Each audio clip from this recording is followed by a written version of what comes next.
at 2:45 p.m. in council chambers. We're running a little late today because we had our AGM starting at 1 o'clock and it ran a little bit late. So we're behind the 8 ball for anybody watching this live. First item of business would be adoption of some minutes, committee of the whole minutes from June the 4th and regular open minutes from June the 4th.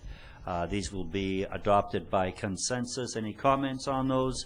They'll be adopted by consensus. No business arising.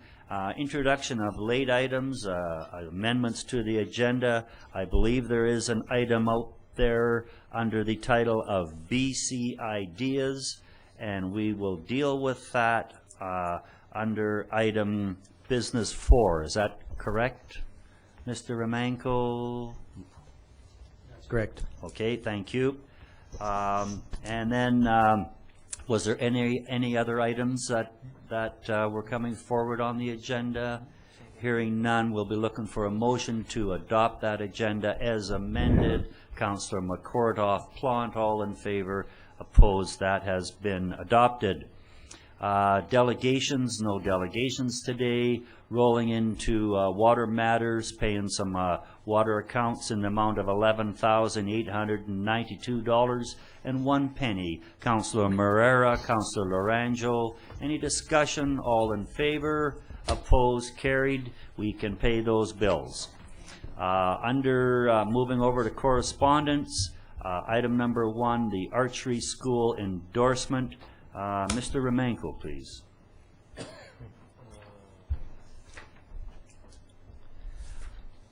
That's fine. I can bring that to where we are. That letter actually came through an email to me, the mayor, and for me to send an official letter, it has to come from council. So in this case, they were building a website. So I sent a letter of support for Brock Payton, the archery instructor, and they put it on a website and have used it. So it's sort of after the mark for council, and I guess this really opens up that whole communication policy of when does a typed letter on letterhead become different from an email letter that I send in that. And I know Mr. Romanko's been trying to pin that item down for, well, probably since he's been here. And I think if we look at this going down the road, that's probably something that we should be looking at as we get into sort of the fall and getting close to year 1 under this new council, because it's quite a strange beast right now. Mr. Romanko, for comments, please. Comments on the need for policy? Well, yeah, right. Well, I would, as a matter of business, any correspondence that comes from the town should be under formal letterhead. And I think that's something that sometimes the public doesn't understand, that individual councillors and the mayor don't really have any authority. They have the authority of council as a whole. So when they're asking the mayor for something, it's really they're asking the council for something. And in the case of endorsements or letters of support, these types of endorsements should be a matter of public debate, a public resolution, so that they in fact could be going ahead. Unfortunately, what happens is that everybody wants it the day before, right? And that leaves us ideally in a policy environment. A policy can be developed. Council, in fact, can delegate the authority. Mm-hmm. It's not that it can't be done, mm-hmm. but it should be done and can be done actually through bylaw. Mm-hmm. And right now we are working, the administration is working on a bylaw that in fact would allow for authorizations in any particular area, and this could be one of them that we could take a look at. Certainly, because as mayor, I get requests for people wanting to bring grandparents into the country, or whether I've known them, and it was only until a year ago that the mayor could sign for a passport. I mean, they still can sign as a passport, but they were one of the preferred, signing for a passport or signing for letters. I've seen letters of people looking for pardons. and things like that. So they've come and asked basically if I've known them for that period of time. So it has quite a few complexities to it. And my experience also is that sometimes the most simplest things can take on the most complicated implications. And one is best to have a system in place that it enables for the protection of the mayor, Everybody, yes. and everybody involved. Yeah. No, I think that's a great idea. Councillor Rhodes. Thank you, Mr. Mayor. So I'd like to ask, are we here for a resolution or on this particular matter? Is this in the works, Mr. Romanko? Actually, I don't know. This is specifically To the archery to the letter. archery. Is my letter is there? I take it.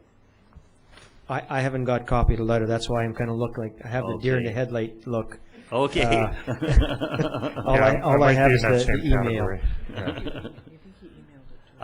No, I emailed the letter. Sorry, it's not a part of this package, but I can certainly email everybody again later on today. Okay, thank you. So are we looking for a retroactive resolution? Well, it's already on the website of the Osoyoos Archery School. So I think I'm comfortable with it where it is. If council's comfortable, we won't have to pursue. Unless you want to make let's go with the resolution then, Councillor Rhodes. Well, I was looking more for an opportunity to comment on it than anything. Oh, okay. Okay, we'll leave it off. It's fine. We'll send that out in a bit. But the other letter, the Penticton letter of support for WestJet. Now this one is very important, and we would like some action on this, please. So this is from Mayor Dan Ashton on behalf of council staff, citizens of Penticton, requesting your community support in our bid to bring WestJet to Penticton. On June 28th, myself along with city manager and consultant will meet in Calgary with WestJet's president along with members of his executive team. Each community will be given 30 minutes to present their business case one-on-one to the WestJet team dedicated to the launch of the new airline. Please find a sample letter of support. Feel free to add or to edit to this letter, and they would like to receive the letter by Monday, June the 25th, a week out from today. And I'm hoping that council would like to write a strong letter of encouragement and support to Penticton's bid to bring WestJet. That could do a WestJet, subsidiary, because it would do a lot. If we can get into the Calgary hub, that's really going to do a lot for this town, both for the people that live here and for the people that want to come here. We could really rejuvenate, revitalize some of our condos as second homes if we had an easier way of getting here. So if they can get into Penticton out of all that, again, that WestJet hub in Calgary, that would be a good thing. So looking for that resolution. Councillor Rhodes McCordoff, please. Councillor Rhodes. Thank you, Mr. Mayor. So along with that motion, I'm wondering if we could include perhaps a small paragraph in there about how this would benefit our community. I know our EDAC committee would be quite excited to have a few words in there about how this would enhance an amenity that we're really lacking in our community right now, and that's good accessible airline connections to everywhere. Currently, if you want to go somewhere, you basically get in your vehicle and drive to Kelowna, which is 2 hours, or the other way to Vancouver. And I know Penticton has some, short-term or short-line air service available, but man, this would just be so great to have this amenity in Penticton. And I really encourage us to send a very, very strong letter of support. But I would like a paragraph in there just, saying how it would really be a value-added thing for our community as well. Thank you, Councillor McCordoff. Those words are not part of the motion, by the way. Okay. There is a generic letter there, and it does include a brief introduction identifying you and your organization. It says in brackets, so I'm thinking that would make a lot of sense to include something specific about Osoyoos. 4 years ago, practically to the day, I took a flight to Calgary and back, so it's very recent that we haven't had flights. Pardon? My mic is not. Sorry. It was actually 4 years ago that I did fly to Calgary and fly back again. I think it wasn't WestJet. I think it was Pacific Coastal. One of those. Okay. Right. It was something else, but it was certainly very handy. And when they took it out, which is very recent, definitely, I much prefer to go to Penticton. The parking is a lot cheaper there, and I don't mind going to Vancouver and flying from there because I find it very handy rather than go to Kelowna. But I think it would be an absolute bonus to have WestJet fly over to Alberta from BC, from Penticton. So I think that would be a very good letter to send, and I would second the motion. Thank you. Any further discussion on that? I think it's just a great idea, and certainly timely, and we're getting that correction center. It's just going to come for sure. So I really hope that Ashton and Company in Penticton can land that. I know I was in Castlegar at a Highway 3 meeting, and they were all doing the same process there and getting onto that loop. So, all in favor, opposed, carried. Thank you. Fees and charges bylaw, Ms. Van Vian, please. Oh. I thought I was off the hook. Mr. Davis. Thank you, Mr. Mayor, Council. There are a number of items that should be reviewed for inclusion into the fees and services charges bylaw 1180. At the last regular meeting of Council, the bus policy was adopted, and now the fees and charges for the use of the bus and the advertising of the bus need to be added to bylaw 1180.08. There are also a number of other items that need to be added. The additions are as follows. Fee for the use of the bus in terms of the non-profit children's community rental town sanctioned events, no charge within town limits. The non-profit children's community rental town sanctioned events at $25 per use if outside town limits, which includes Area A boundary, which is something Council added. Non-profit children's community rental town sanctioned events, an additional $25 per use if traveling more than 100 kilometers. And also we added the commercial rental of $50 per hour. Staff is also asking for an inclusion of another fee, which at the time of the report wasn't included, and was a flat fee of $100 for cleaning, plus $30 an hour if needed thereafter. In terms of advertising rates for the bus, with a maximum of 8 signs, $250 per sign, which would be done on an annual basis. Advertising rates for the leisure guide, which is done 3 times a year. Quarter page, $30 an issue, $72 per year. Half a page, $50 per issue at $120 or $120 per year. Full page, $100 per issue or $240 per year. Full page, inside, front, or back cover, $200 an issue, $480 per year. The per year issue is a 20% reduction of the price of the issue. And also the commercial tent is something that we received this year. We are in the process of getting a logo put on there, similar to the town of Oliver, and we're looking at $250 per use. Staff received information from other communities and businesses that deal with these types of fees and services. For example, the town of Oliver charges a flat fee of $500 for tent rental. They have a 20 by 20 tent. Our tent is a 20 by 30. That price includes a setup depending on the location. Westminster Rental charges $295 a day for a canopy tent. Delivery, setup, and takedown will cost another $80. Sidewalls will cost an additional $60 per wall for an example of a 20-foot wall. In terms of the leisure guide advertising, staff contacted the District of West Kelowna, Summerland, and Peachland. These municipalities all sell advertising in their leisure guide, and we came up with the most appropriate rates that would be suitable for our guide. However, they all do something a little bit different. Peachland negotiates prices with the local paper, and they sell it directly to them after the fact. If they don't get enough advertising in there, they don't get as much payment, and they receive the percentage. and the District of West Kelowna sells advertising directly, which is what we're looking at here. In terms of implications for the community, providing these services in our fees and charges bylaw will help our businesses and nonprofit service groups increase their awareness in the community, and will also assist them with fulfilling community needs. In terms of organizational implications, town staff already produces 3 leisure guides and administers the rentals of the minibus. The largest component would be dealing with the advertising for the selling of the bus and the leisure guides, which would be extra. In terms of budget, the sale of the advertising for the leisure guide and bus will assist in the cost of production and maintenance of the bus.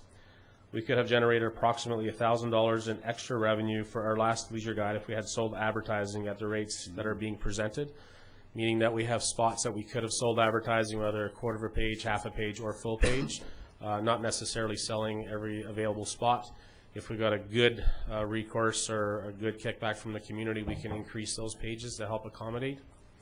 And obviously with sustainability would be not applicable. So the options presented is for council to approve the additions of the bus usage, the bus advertising, their leisure guide advertising, and commercial tent rental to the fees and charges bylaw number 1180.08 and get it read for the first, second, and third time. In that one too, we would also include the flat rate fee of cleaning. Option number 2 for council to approve only the changes that are related to the bus policy for usage and advertising to be included in the fees and charges bylaw 1180.08 and be read the first, second, and third time. And option number 3 is for council to approve only what they feel is necessary to be included in the fees and charges bylaw and read it the first, second, and third time. And staff is recommending option number 1. Thanks, Mr. Davis. I guess it triggers a question from me, and I want to talk about the leisure guide and the advertising on there and stepping on toes. We heard about the bus itself with our 8 ads, and I had feedback on Cassie being concerned, and I know you had dialogue with Cassie over that. And I really like the idea of advertising in the leisure guide. I think it's great. I like the $1,000, but are we? What's our impact to the Osoyoos Times newspaper, for example, on their advertising budget? Do we cross over at all or anything like that? I really don't want to see the town getting into a little bit of hot water with local business. So do you have has that been worked through at all? We really never approached any businesses per se, especially the Osoyoos Times, for stuff like that. Just contacted other communities to see if they have something in place and if it's even applicable to do something like that. The amount of advertising that we're looking at, again, is just to help offset the cost of the paper, and they could actually be adjusted even smaller. Some businesses that we have dealt with in the past, whether a nonprofit or a service club or an actual business, we could just help enhance their business. And they may already do lots of advertising and that it would be just another component or another area for them to help enhance their services. But there could be some issue with that for sure. Okay, Councillor McCordoff. Yes, thank you. My concern is the tent, and I know from dealing with tents for many years that it's a difficult operation to set it up, and I think that most groups would prefer to have a tent that comes with 4 people to set it up and make sure that it is set up the correct way. That would be one thing I would be a little bit worried about if it was a group that set it up, it said Osoyoos on it, and that something happened to it, who would be in trouble. So I know that the town is new at having a tent. I just like to have to see how many times it is used and rented, and perhaps 6 months from now or something we could make some adjustments to it if necessary to that particular thing, because a 20 by 20 tent is heavy and it requires a lot of skill to set up. So I can't imagine having a 20 by 30, it would be that much harder to my mind. Okay. Thanks. I'm well versed in setting up our 20 by 20 tent revolver. We had discussed the option of including a fee for setup, and how we could do that is use our relief staff. Even with this at $250, we wouldn't just leave people high and dry. We do have a number of people on staff who are going to be very familiar with setting it up. Good. So they could be on site assisting and making sure that it's done properly, but not just on their own. Okay, Councillor Rhodes. Thank you, Mr. Mayor. So my report kind of ends and goes into a different one here. I think I'm missing a page, but I have your beginning comments, and if anybody knows me, how awkward this makes me feel having to bring up this comment. But the Westminster rental charges of $295 a day for the canopy, and then, if my memory serves me, there was some additional charges and that kind of thing for a smaller tent. And I think I've been quite vocal about the town competing with private business, and do we not see a little bit of unfair advantage here? It seems like a considerable difference in the cost with our tent being much cheaper. Is that going to be in conflict with a local business? I think I formed that in the way of a question. I am feeling quite awkward asking this question. But I think so. You know, one of the things that they would do that would be different than what we would do, obviously, is the setup to take down all that which is extra. And if we charge what they would charge, we would expect to have the same service, which we wouldn't be able to. That would be the biggest difference. And we have one tent. I'm not sure how many tents Westminster Rental has. And the tent really is meant to be something affordable, and maybe it could be included in our policy or in the bylaw, you know, within town, just for town events, that kind of stuff, not for a private wedding function or those kind of things, because maybe that would be you know, something where we would definitely reap into their business. I'm just wondering about, so it's, you know, July 10th, just picking a day out, and there's a need for tent usages. Somebody wants to rent one, and you know, we have our tent available, and Westminster Rentals has a tent available. Would they choose our tent rental because it's cheaper? They might choose our tent rental, but they may not. They may want to pay the extra. If someone's going to come set it up, I would. Yeah. You know, but that's, I don't know. But we only have one tent too. Like even for our local events, whether it's Canada Day, Cherry Fiesta, Relay for Life, you know, those type of events, one tent is just one part of it.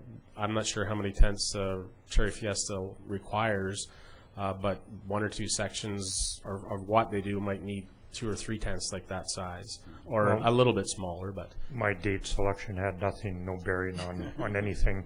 It was just to demonstrate the opportunity that, you know, we might exclude you know, a business in our community from a sale because of our perceived cheaper in cost. I'd feel more comfortable if that rate was, you know, up around the $300 mark. I don't know. I don't have the rest of your report, so. I do. I've got it on mine, but I didn't on the other. I can see the, first off, how much is a tent? how much did we pay for the tent? Around $4,000, and it was part of the resort municipality funding. Okay, because I can see the value in having a tent, and having been involved with quite a few community organizations from soccer and others. Maybe our tent should have that not-for-profit component to it. Have we looked at that for small startup kiddie organizations, Councillor Plant, you know, where that $295, maybe we got the wrong target here. Maybe we shouldn't be doing commercial. Maybe we should be looking after our local not-for-profits and Relay for Life and some of the other events. Maybe that should be a component, and leave the big boys alone. Councillor Rhodes. Thank you, Mr. Mayor. Yeah, I'd be very happy with that kind of thing. I think I've been quite vocal in the past. I don't think it's our municipality's responsibility to be in competition with private business, and you know, I'm not saying I think it's just designed where that may happen in this particular case, and I would suggest that we either charge more or have that not-for-profit component. You know, I know it came from the resort municipality funding, but it is taxpayer money at the end of the day, and I'm probably making a bigger issue out of this than I intended, but I think it's important to have a voice for private business, and if they, you know, if this Westminster Rentals, if they lose one sale because of this or how it's perceived, then I think we, you know, it's not what we intended to happen, and so I think we should either do the nonprofit component or bump it up in price. Okay. Councillor McCordoff. Yes, thank you. For the last several years when I've been in charge of Cherry Fiesta, we have hired Show and Motion to come down. I'm not sure whether they have been, I think it was between Show and Motion and Westminster Rentals this year. I do know that the person in charge did not consider using the town tent because of the problem about setting it up. And I've been involved with Show and Motion, so when they come down and set up the tent, it takes about an hour. They put 2 20-by-20 tents right beside one another. The nice thing about that was that the bleachers that we have, 2 sets, one set fits into each one, and we have walls behind as well. Because it's been a hot day, and I know that there's been a lot of people have really appreciated it. They come down at 8 in the morning, they come back at 8 o'clock at night to take it down. It takes them another hour to take it down and put everything away. So, and those are 2 20-by-20s. Okay, just for information. Mr. Romanko, any comments? Well, I think we're at again, we're dealing with the fees and charges, so the bylaw, the way it's recommended, has commercial rental. The question becomes, do we just scratch out commercial and just have a rental on it, and then by policy write in a non-profit component? Ideally, we didn't see this as a moneymaker. I wouldn't see the tent was brought on stream to support community activities, but at the same time, we needed to attempt by all standards nowadays to try and recoup our costs. And so if council has a choice either to make the tent available at no charge to nonprofit organizations, however, we can still maintain a fee for rental. You know what'll happen if sometimes we have a fee for rental and nonprofit's going to come and ask it to be waived. Yeah. So, you know, that I guess it goes back to what the intent of having the particular asset was, and I think it was more to support the nonprofit area and not to get into commercial activities. And I think I wasn't really suggesting no fee, but certainly a reduced fee. You have to pay something for it, or it'll just end up not being properly looked after. So, Councillor Pond. Sorry, one more thing. Sorry, Gerald. But I just wanted to talk about that $100 cleanup fee. Is that a damage type deposit, or we're talking flat fee? They pay the $100 for cleaning no matter what. Upon return, if it's actually needs cleaning, we would just charge an extra. It would be invoiced out to the business or the person. Okay. Okay, so on this, what we have before us, we have the advertising in the flyer, going to be eight ads or something. Small, that was the bus, but a small number of ads. Don't think we're cutting anyone else's market. That would be a part of this here, and the tent with a not-for-profit rate. And commercial rates to be equitable with other commercial rates in town. Yeah. Is that Is that where we got with this? Okay. And that was part of your motion, Councillor Rhodes? I don't think I formed a motion, but it sounds pretty good to me. Okay. Yeah, that would make me happy. How are we doing, Ms. Scott? We got that? Okay, thank you. And the seconder, that was, okay, and any further discussion on that? All in favor, opposed, carried. There you go, thanks. Thank you. Moving into business, report on the Waterfront Master Plan, report from Mr. Cunningham, Planning Director. On April 17th, 2012, the Waterfront Steering Committee discussed the future role and composition as well as public engagement processes for future detailed planning that remains to be done. On June 4th, 2012, Council reviewed current and proposed revised terms of reference TOR for the Osoyoos Waterfront Steering Committee, OWSC, and resolved that proposed TOR go to a regular meeting. Both the current and proposed terms of reference are attached here. The OWSC was formed in November 2009 to assist Council implement the Waterfront Master Plan, which he endorsed the previous year. Since then, the committee has played an important role in advancing and advising Council on a number of waterfront projects, including the new marina developed jointly by the town and Osoyoos Shoreline Development, OSD, marina parking staging area, a new walkway from near the Causeway Bridge northwards to the marina, reconstruction of our Upper Spartan, new parking lot at Gyro Park, new washrooms at Gyro Park and the marina.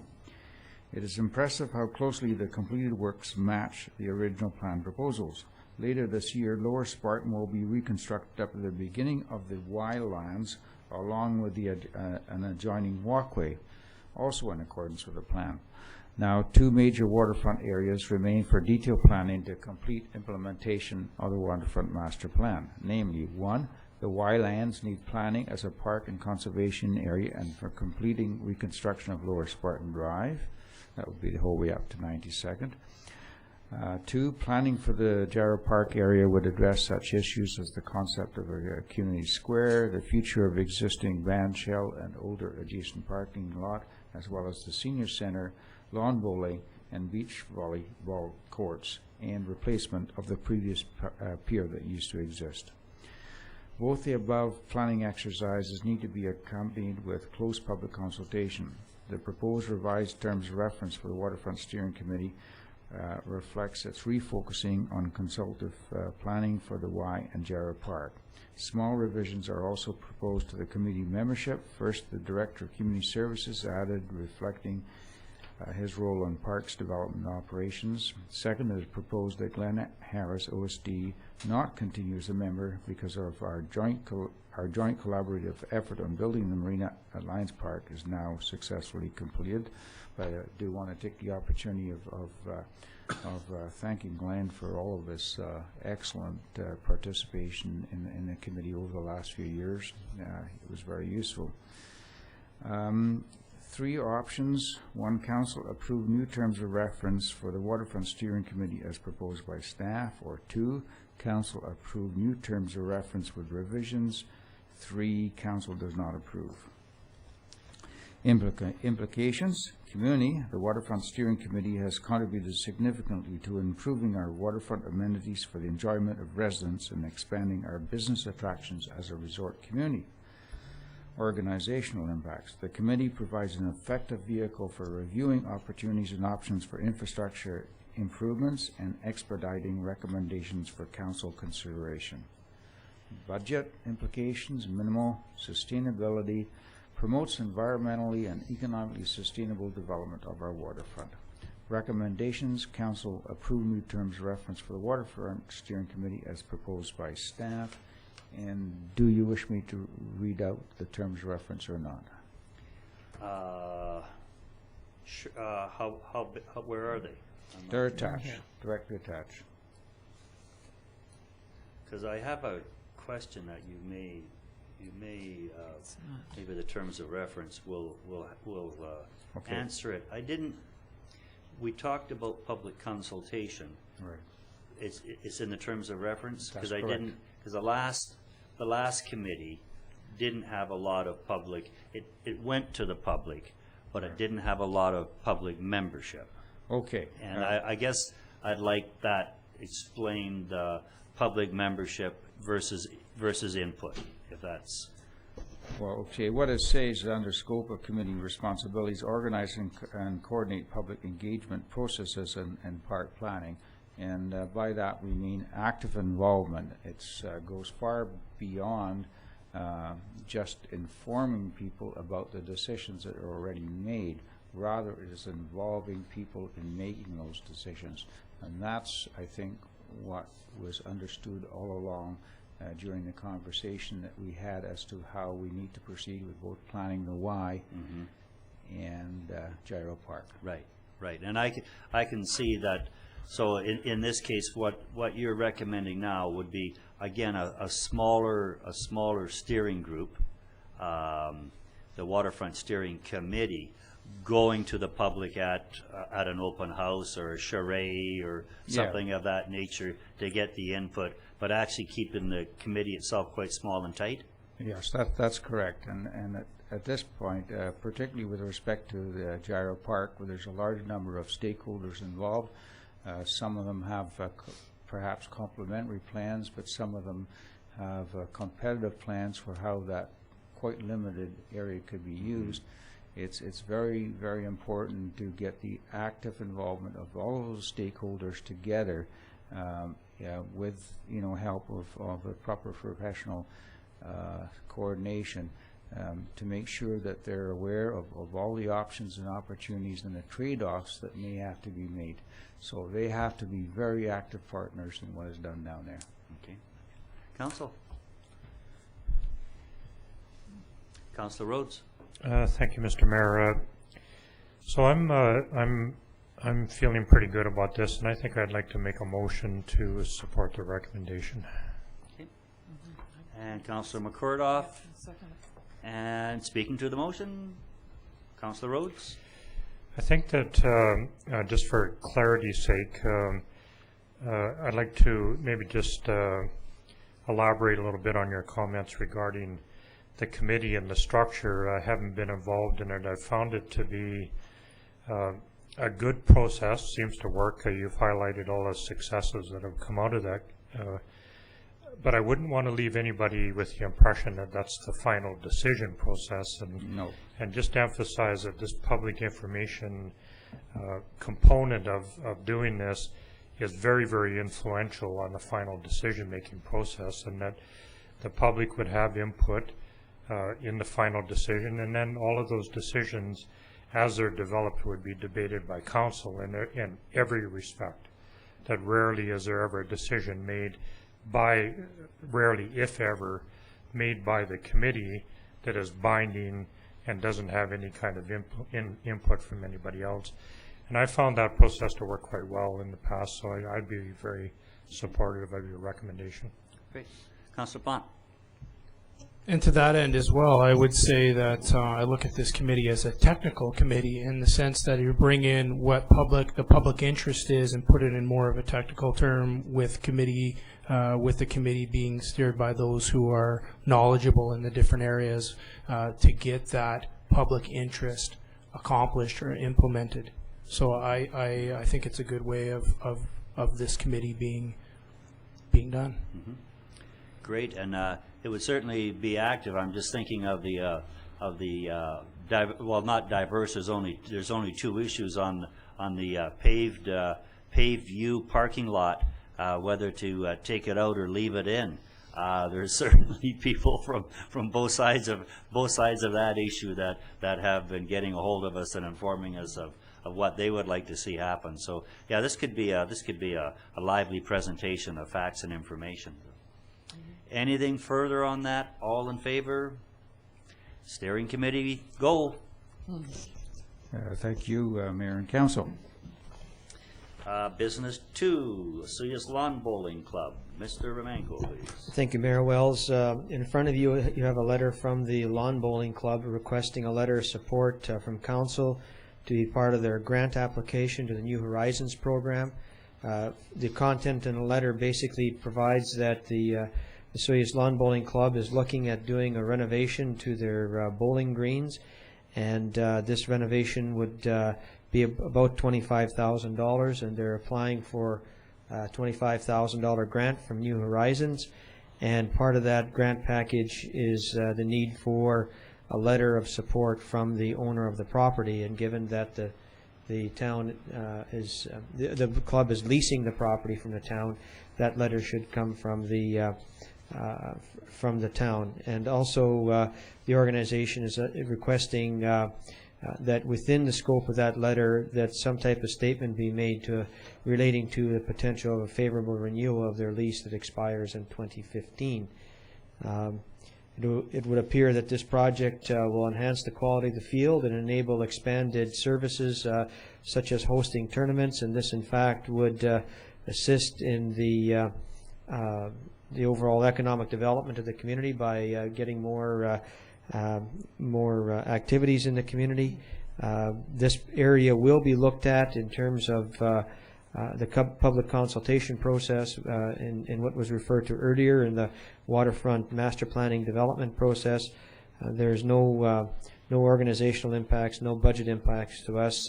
Certainly this particular activity is very green, very sustainable in terms of greenhouse gases. So the administration is recommending a letter of support be provided. Great. Councilor McCordoff. Thank you.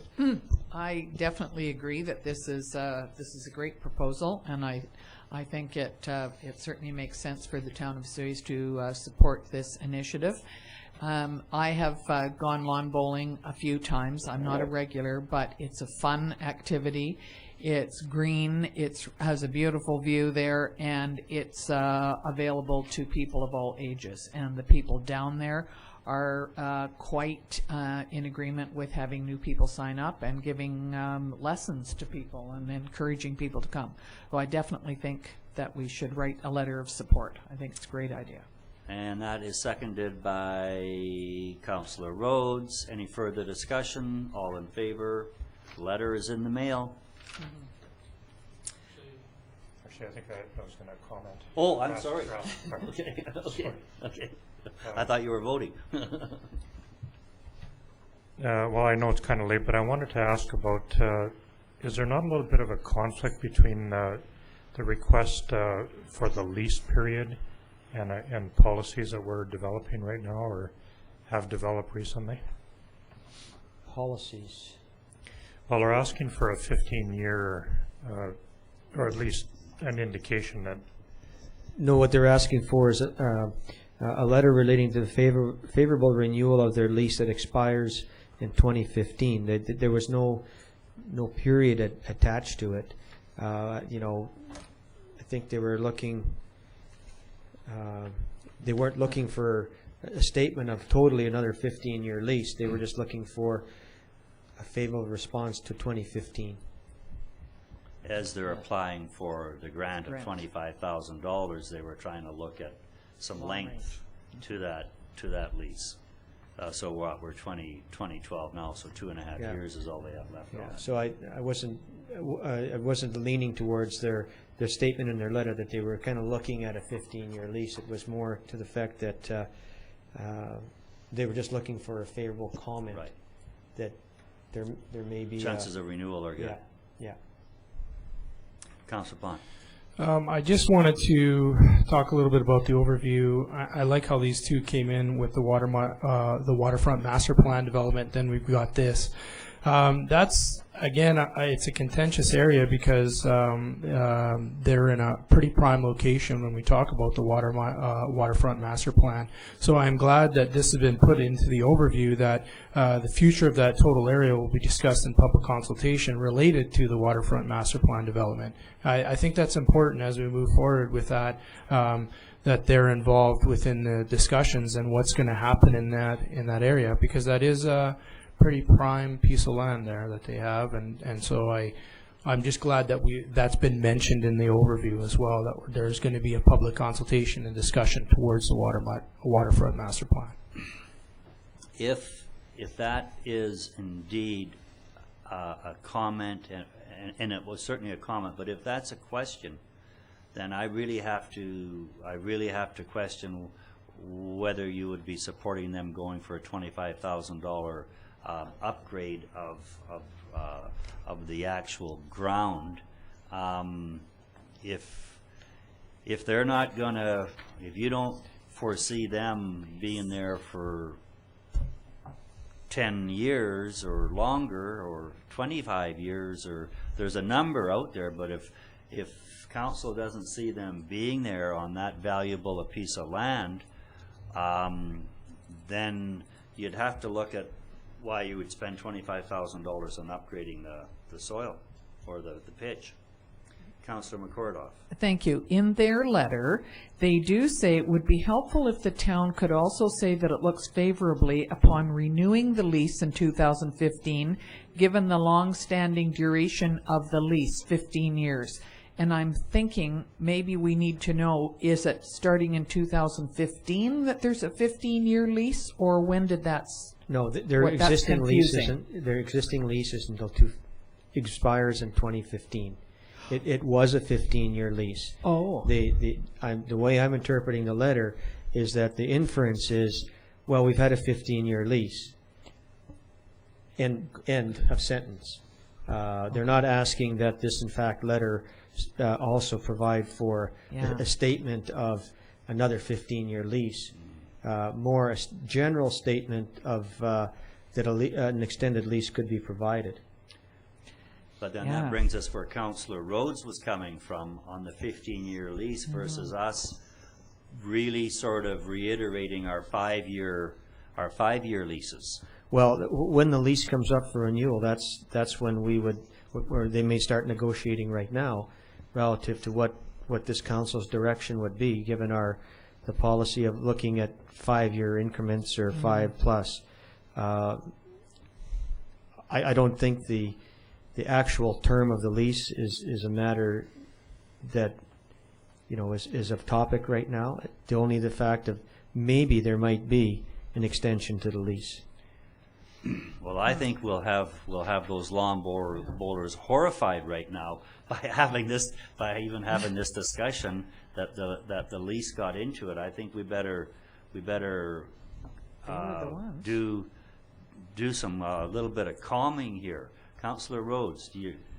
Well, once again, I hadn't really intended this to be that way because we've already voted on it, but if the comments are not going to go anywhere because we voted on it, maybe we should just leave it for now. Okay. But I would like to say that change can happen in 2 years, or 2 years and how many months it is, and change is not always bad. The opportunity for change could be good for the lawn bowling club. It's just that at this point in time, you know, a couple of 2.5 years before the lease, to say that we're, you know, in favor of it might be a little premature at this time. I never intended to put the fear of God in any of the lawn bowlers or anybody else. It was not that. It was just a harsh reality that kicks in, that change can happen in a period of time like that. But that change does not have to be bad or detrimental to the lawn bowling club. And perhaps I should have clarified that at the beginning. You know, it's always about the best use of the property, and perhaps there's 100 other alternatives that are going to come down. And I just hate commenting on things well in advance. And 2 years is a long time in advance. Okay. Points taken. It has been voted on, so everything we had was sort of extracurricular on that, and we were going to provide that letter of support.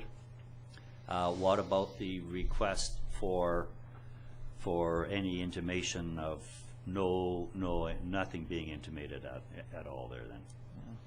Letter of support for their grant. Is that how we have that? Ms. Scott? Well, I took it that the letter would be written that a letter of support that would include some general statement of you know, future lease renewal in a general sense, but with no number. Okay. If that's not the direction of council, then let me know. I'll take, I can remove that. Okay, Counselor, I don't think we've got this smooth yet. Counselor Rhodes. Well, I don't know what to say. We can't go back and undo what's done, so perhaps we should just move forward with it. And Okay. That's. Can we? Yes, yes, yeah. Well, there is a process, but I don't.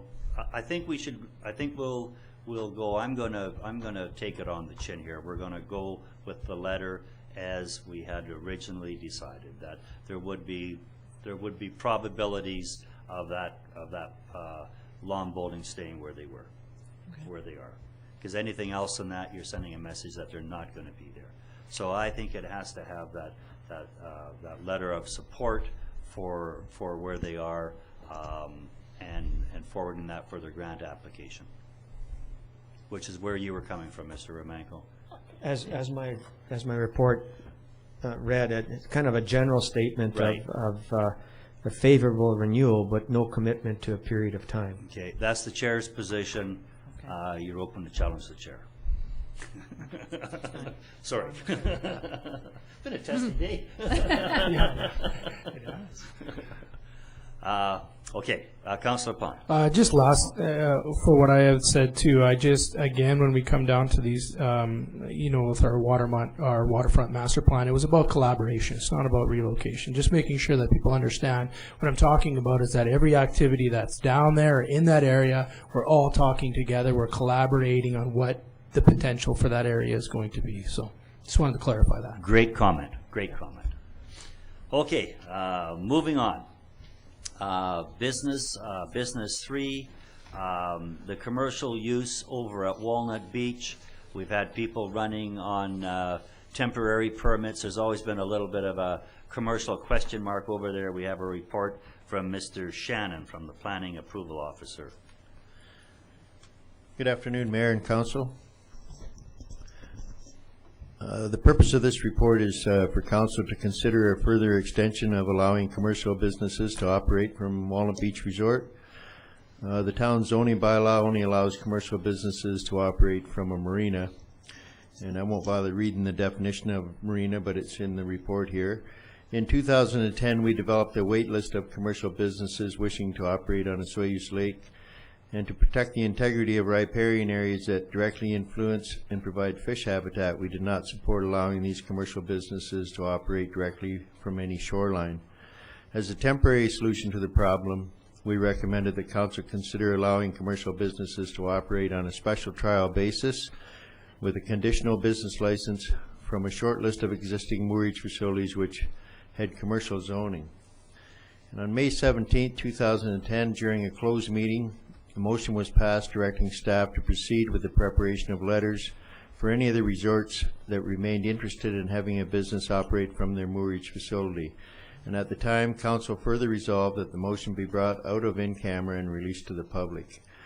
Later in May of that year, letters were sent to Casa del Milo Oro and Walnut Beach Resort, providing them with an opportunity to take part in the special trial offer to have businesses operate from their moorage facilities.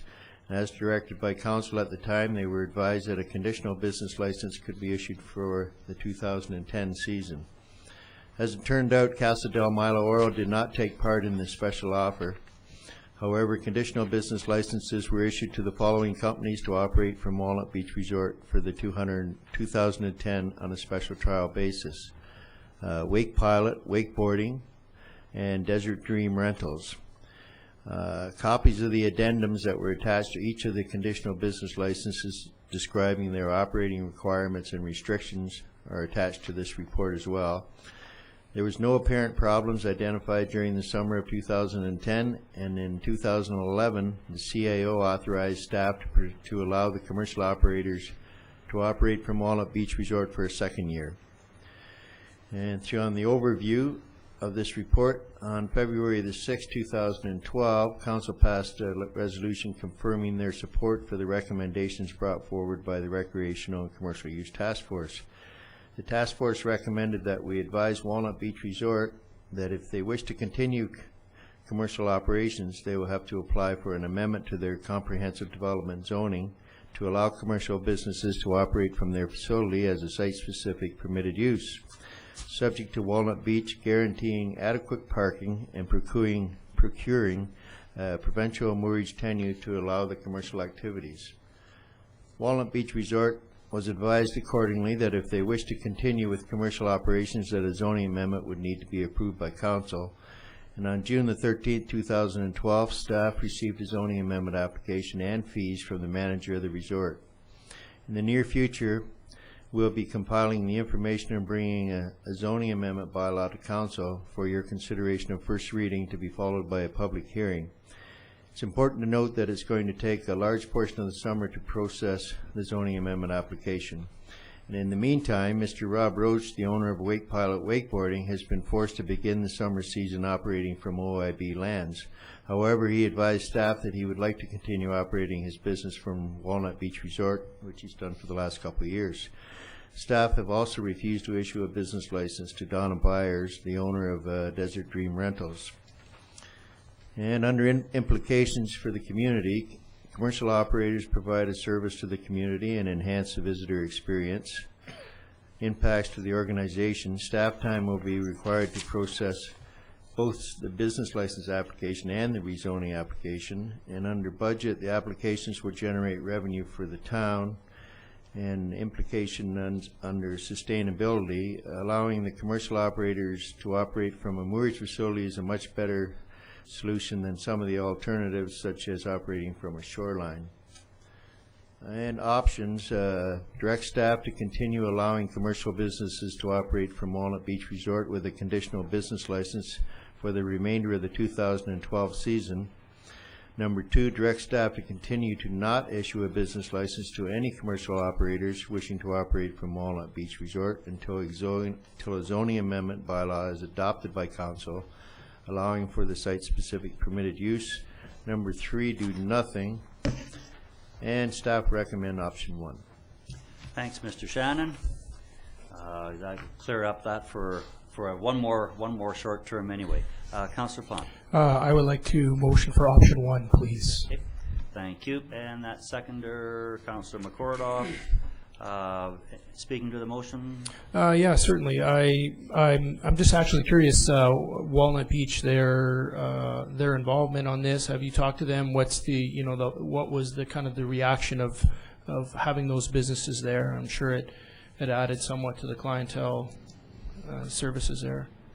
Walnut Beach has enjoyed having the 2 businesses there for the last 2 years, and they were looking forward to having them there this year. They've been trying to put together the components necessary for the rezoning application, but they got a little bit waylaid doing it, and they ran out of time, you might say, to try to get it in place in advance for the summer season this year.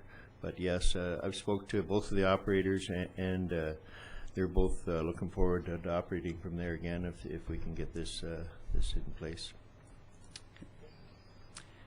Councillor Cordoff. Yes, thank you. I do think that we should make sure that the businesses know that it's sort of been left to the last minute, hasn't it? I understand that there must be reasons for it, but that this cannot be a way of normally doing business, so that if I'm certainly in favor of allowing them at this late stage to continue for the rest of the season, but I don't think that we should be allowing this for the next year unless they conform with what getting the zoning bylaws taken care of.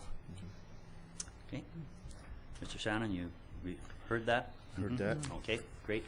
Yeah, I've actually used one of the businesses over there, and I think they're very, very well run and looking good. So I'm in favor of this being the last time around on temporaries here. You can only play that temporary game so long. Any other discussion? All in favor? Opposed? That's carried. Thanks, Mr. Shannon. Thank you. The next item was the addition to the agenda. BC Ideas. It's kind of a neat little program. Mr. Romanko, were you going to lead on this? Okay, thank you. Thank you, Mayor Wells. BC Ideas is a provincial initiative that has been put into operation to help communities identify, develop, and implement community-driven solutions to health, social, and environmental challenges. This is a community-driven program designed to help build community capacity and facilitate social innovation. And all those buzzwords in that paragraph, the only thing that hasn't been said is sustainability. So I'm hoping everybody's latched on to exactly what that means in that paragraph. The town of Osoyoos has been selected as one of the 10 targeted communities, which we're still trying to determine exactly what that means. BC Ideas provides the opportunity for the town to directly connect with community members, learn about local health, social, environmental issues, and find innovative solutions to address the issues. Just speaking to that, certainly it's part of what we've done in the past year with our community sustainability plan, is that we have actually done some of the legwork in this particular area. The difference now is it's an online competition. Communities are encouraged to host roundtables, discussions, encourage community leaders to create open dialogue with community members and identify social innovative ideas to deal with what are community issues. And part of the process is that you put your solution online, and it's actually voted on in an online type of competition similar to Craft Hockeyville. And all the entries are judged for innovation, social impact, community sustainability, and participants have access to funding opportunities. These opportunities include the 3 People's Choice investments of $15,000, which I said are basically a voting online competition, and the additional competition investments of $10,000 to $15,000 each are, I assume, are chosen by some type of a panel. So the implications for this is that the community, the opportunity for community members to provide input to issues facing the community, highlight work that community members are already doing, and in this case potentially look at our community sustainability plan and maybe brainstorm some more solutions and have the opportunity to apply for funding to address the issues. Organizationally, there will be staff time involved to facilitate the initiative. Again, that staff time has budget attached to it, and it creates an opportunity to receive funding from an outside source, and it may help to deal with some sustainability issue that's been identified in our plan. So the options that have been provided include council.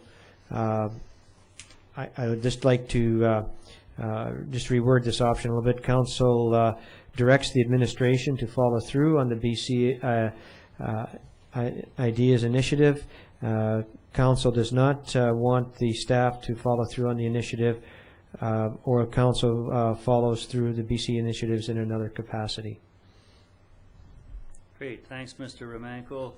When we looked at this early this morning at the Committee of the Whole, but when we were questioning it and we were trying to figure out what a targeted community was, I was just thinking when you were rereading this, maybe that's because we completed our sustainability plan.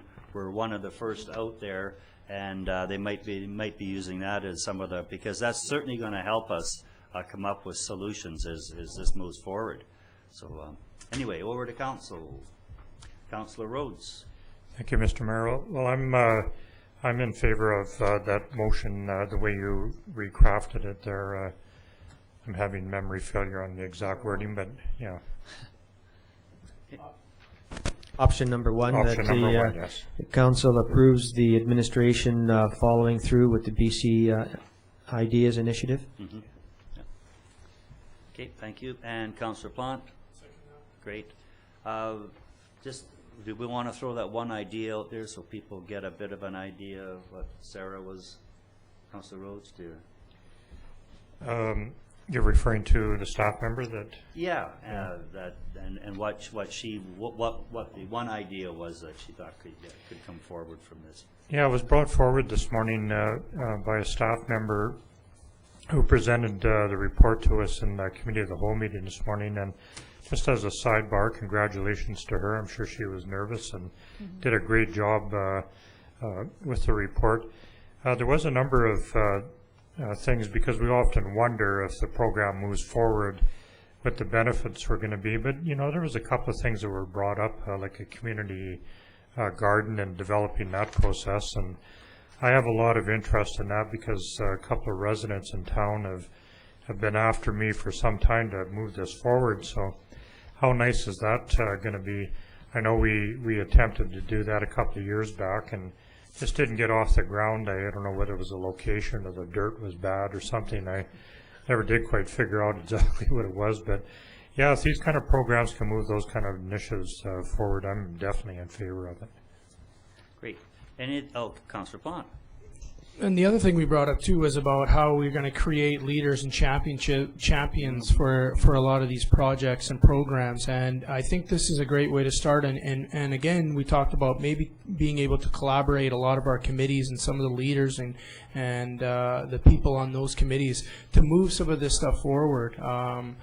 Instead of us, maybe we all have on our committees things that maybe we even have on our list that we're duplicating. Here's a BC idea that we can really use some of the leaders to move and championship some of these programs through our committees. So it was very exciting, and again, congratulations as well from for Sarah for a job well done on that.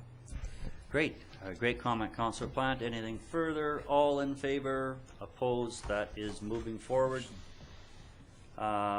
Bringing us to the reports part of the meeting. You're going to excuse yourself, certainly. No, this would be the natural moment. Yep, we're still in quorum territory, so. Okay. Just some house cleaning items, and one of them, well, house cleaning in the amount of this kind of money, but general cash requirements. In the amount of $368,632.86, and the Sun Bowl Arena in the amount of $8,282.21, and received for information and payroll accounts of $64,276.24.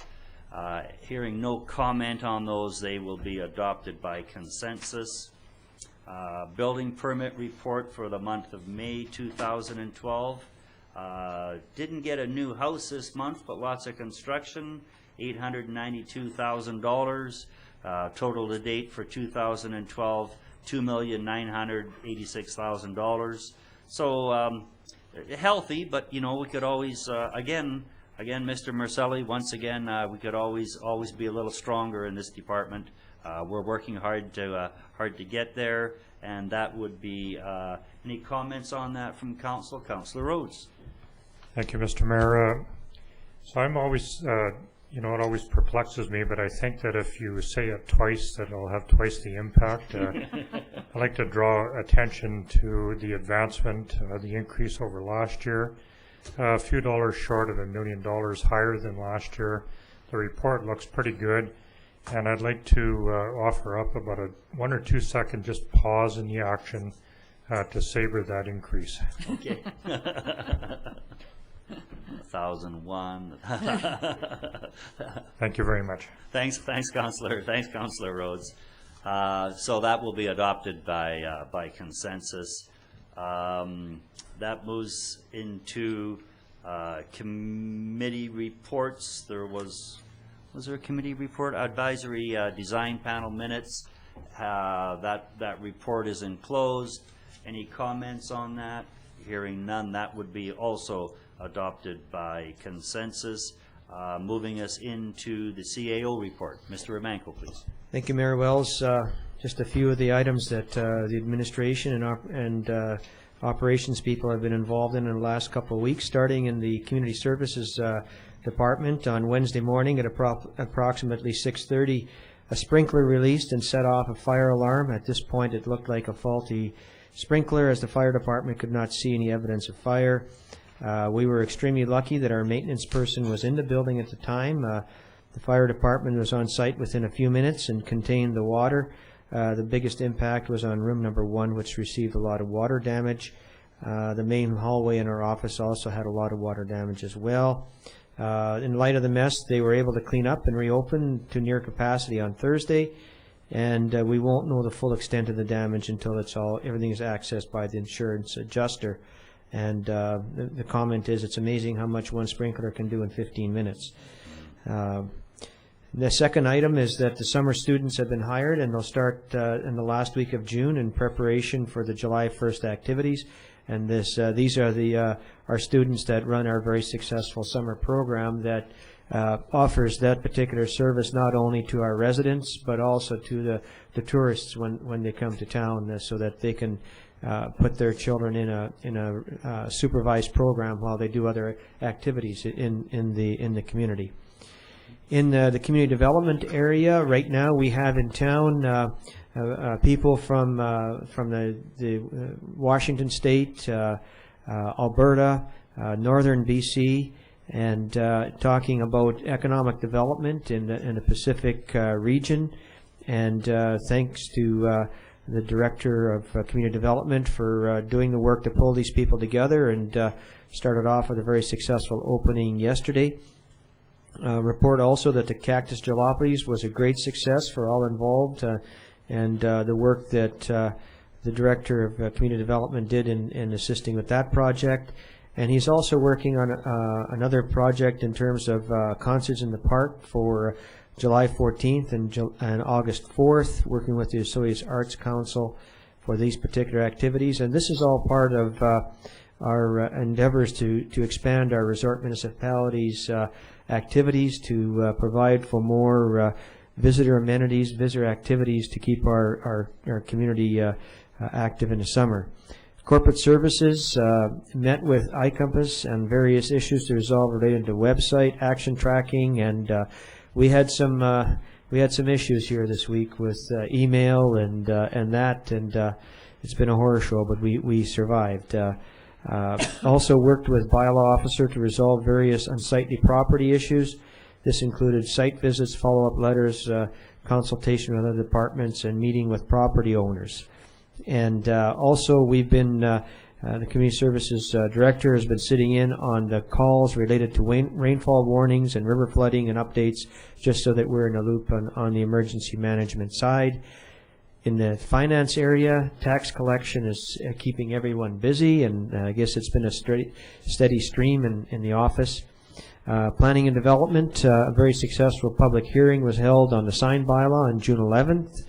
Under Phil Armstrong's coordination, the buoys and ropes are being reinstalled around the protected swimming areas, and Director Cunningham attended an environmental roundtable for the South Okanagan planners to discuss proposed regional biodiversity strategy development. Public Works, installation of recycling containers is underway. I noticed two right now. One at Gyro Beach has been put in, and the other one at the south end of Watermark there. So at the same time, we're taking the opportunity to move our waste containers together so that we have a better operation. And basically, they're getting ready for the July 1st activities. Myself have been involved in meetings with Destination Osoyoos and the partners to take a look at a new agreement on tourism marketing. Also attended the resort municipality meeting in Kimberley, and brought back the need to certainly something we'll be focusing on is trying to get our hotel room numbers represented properly. They're now based on the tourism guide. That's the hotels that are in the guide, instead of the actual numbers in the community. And our area does not include Spirit Ridge. So this, our hotel room numbers are very important because that's where they generate the hotel room taxes, and that becomes an integral part of the formula to how much money we in fact get through that program. And there may be a need for a political lobby to try and move these particular issues ahead. And been dealing also with various water and sewer servicing agreement issues related to Willow Beach and the Osoyoos Indian Band, and reviewing options for our community for our scale house clerk contract. And finally, I think we're getting through in terms of the Northwest Sewer Project, which has been stalled for several weeks on a land title issue. However, this should be resolved this week so that we can start our pump testing. Great. Thank you very much. Great. Thank you for the report, Mr. Romanko. First counselor up, Councillor Rhodes. Thank you, Mr. Mayor. Boy, I wish I would have known we had this large gap to fill in today. I could have came up with a real good rant. Anyway, I wanted to mention that these are kind of feel-good times in our town right now, and it's particularly good for council and staff that, you know, we're doing lots of projects. You know, we're building washrooms, and hopefully they're going to be open year-round and that kind of thing. Paving lots of parking lots and building marinas, and all this is kind of good stuff, you know, and our resort municipality status has really helped us get through this, and you know, I know it's all taxpayer money, but at least it's not local taxpayer money. We're sharing it at a much broader base. So, and as we move through a lot of these amenities, I'd like to draw attention to one of my favorite projects, and that's the dog park. And I'd like to make an announcement at this time that we'll be opening officially on Friday at 3 o'clock, and we're going to have a little bit of a grand opening down there. And I think that it'd be very appropriate at this time if I could just recognize a lot of the people that were involved in it. And first off, a big thank you to Jody Hoffman for bringing this to our attention. She was just great. Brought it up, had a list of names supporting all of her ideas about it, and really was the spark that got it going. Gerald Davies, Director of Community Services, has just been great. Took the ball, developed it. Mike Harrison at the golf course brought forward some difficulties. I think we've been able to work through all of those. Big thank you to him. Big thank you to Mayor and Council for supporting it budget-wise. I'm also pleased to announce at this point the $10,000 that was allocated. I think we're going to come in under budget, which is always desirable. And so we're looking forward to it, opening it on Friday. But I wanted to bring one thing up, and it's always a sensitive subject to talk about dog poop. I know in the past we've talked about goose poop and all kinds of other things. Our Director Doucette brings up other kinds of poop and how they go down sewers and stuff like that. But at the present time, we're going to be putting some refuse containers in the dog park and some plastic bag dispensers for picking up and disposing of it. In my mind, this is not the perfect solution. There is better ways of doing it. And I'd really like to put the idea out to a lot of residents that might be interested in collaborating a little bit. We have 3 or 4 different ideas, and I'd like to hear if anybody else has any ideas on how and what to do with that particular commodity that's a byproduct of having a dog park. So if anybody's interested in commenting, I'm available. My personal telephone number is available on the town website and also my email address. And if anybody's got any good ideas that are contemporary and you know, sensitive to our environment and that type of thing, come on down. I'd sure like to hear from you. So once again, 3 o'clock Friday, this coming Friday, and I look forward to a lot of residents coming out, particularly dog owners, and I would encourage you to bring your dogs out, and let's get this thing going on a good positive note on Friday. Councillor Rhodes, could you just give us directions to get there, please? Sure, absolutely. There's 2 ways of accessing the dog park, and one would be to park directly in the area of our tennis courts, which are directly north of the high school. There is an access road there. You have to be a little careful that you take the north road. There is very, very limited parking down there right now, but you can walk down past the tennis courts, and there is an access gate into the park. And beginning very soon, you'll be able to drive right up to the Ball Diamond area, right up to the dog park for unloading. I believe that that's going to start very soon.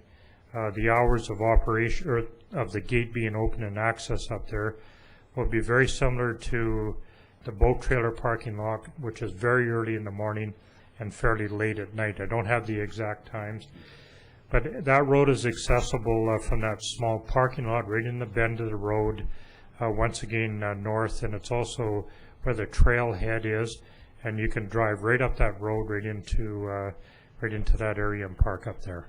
Great, great. That'll make it easy for people to get to. Thanks for that report. Councillor McCordoff, please. Thank you.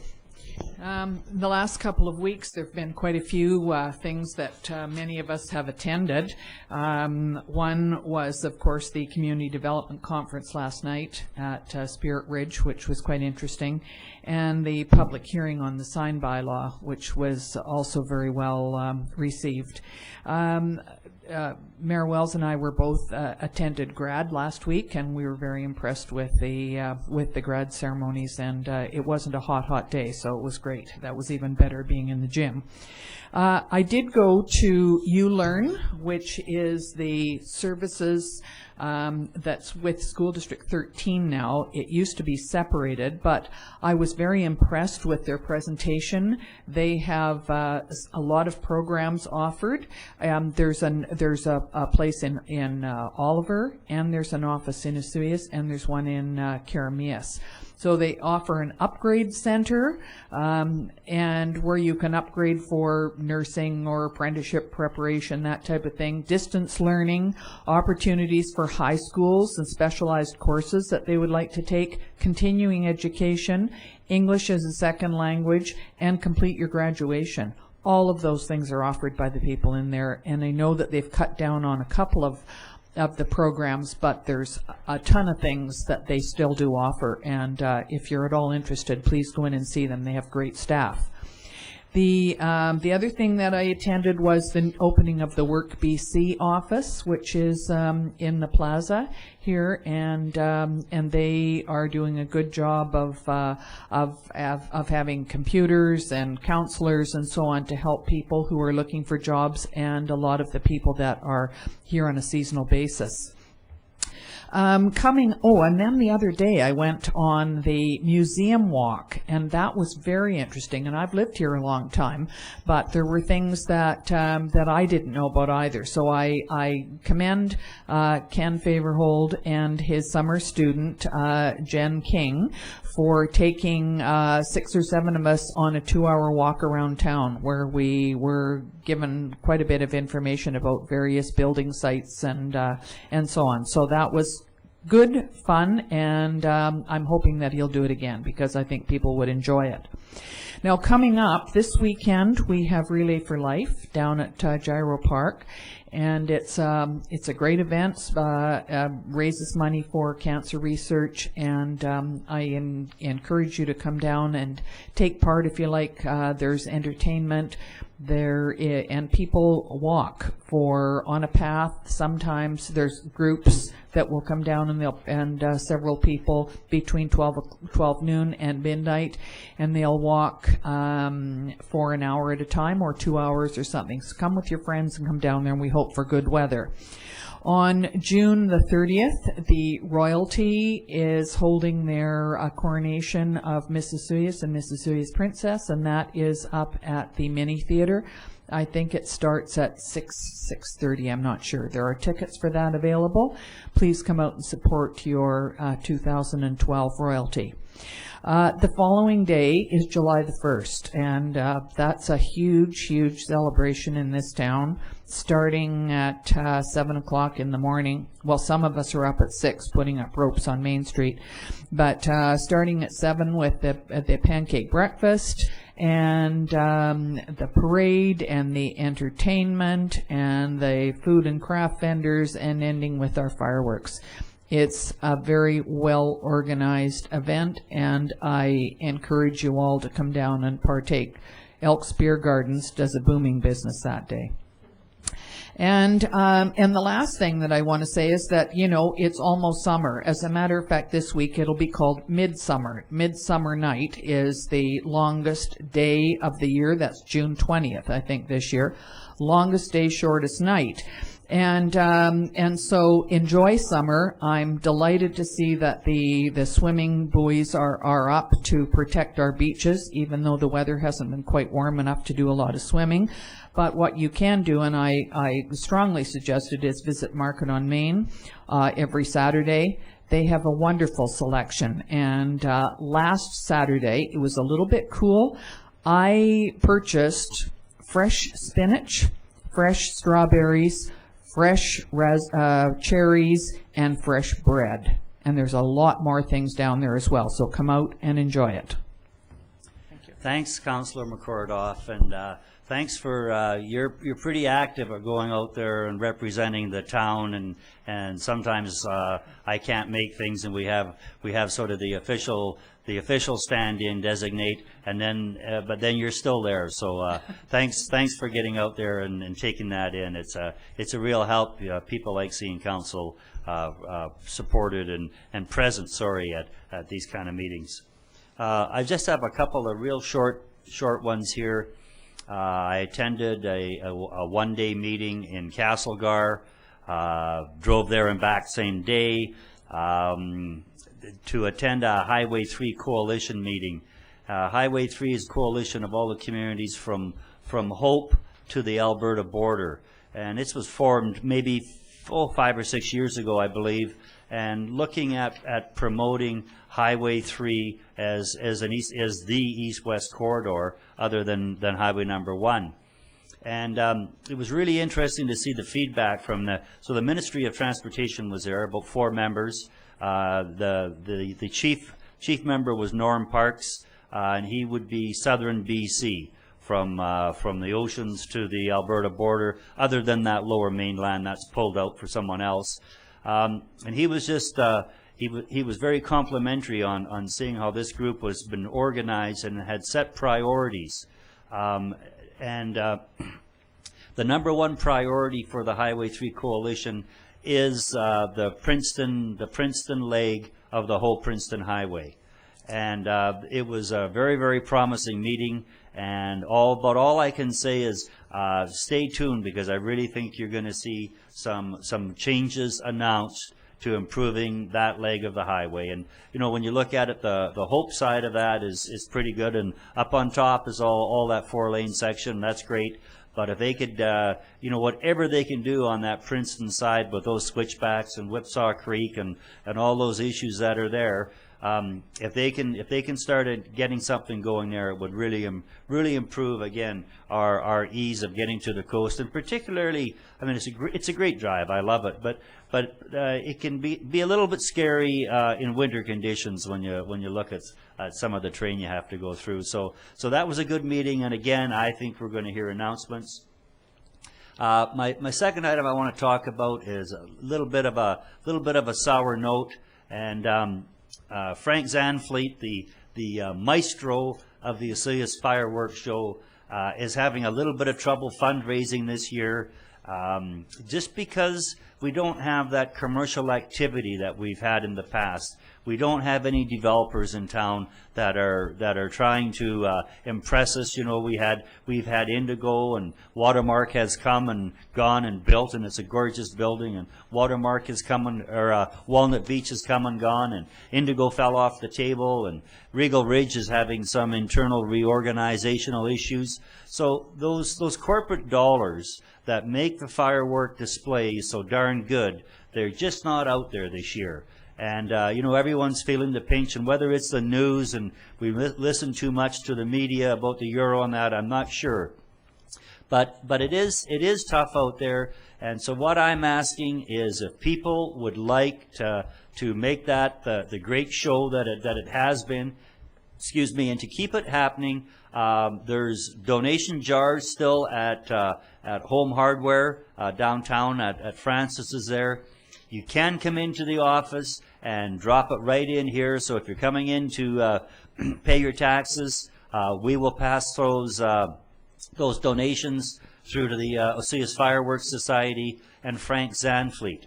I would like to say there is a deadline. If we can, anyone that wants to contribute, if you can get the money into Town Hall by Friday, he will be able to order the fireworks, have them shipped, and be here for this July 1st.